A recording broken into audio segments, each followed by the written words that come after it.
Welcome to the Lightning Round, brought to you by Moviga. I'm Austin with your weekly source for all things movies, video games, and more. Now grab your ponchos and let's catch up on this week's news.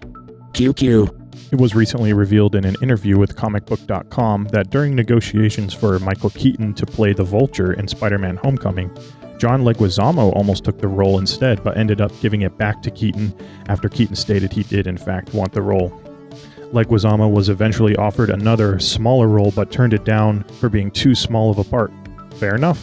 QQ.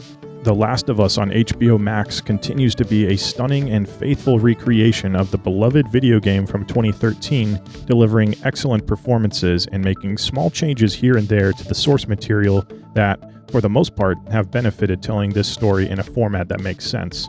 Episode 5 showed the introduction of Henry and Sam, two brothers trying to escape the town they are being hunted in, recruiting Joel and Ellie for help, offering their knowledge of the town's layout as a safe means of escape. QQ. Nintendo's most recent Direct presentation might be one of their most well-received ever, with announcements such as Game Boy and Game Boy Advance games coming to Nintendo Switch Online, Metroid Prime Remastered, a new trailer for The Legend of Zelda Tears of the Kingdom, Advance Wars, Professor Layton, Splatoon DLC, and more. QQ. Despite the success of this presentation, however, Nintendo acknowledges the Switch sales will start to slow down, despite the Switch recently overtaking the PlayStation 4 and Game Boy to become the third best-selling console of all time, right beneath the Nintendo DS and Sony's PlayStation 2. QQ.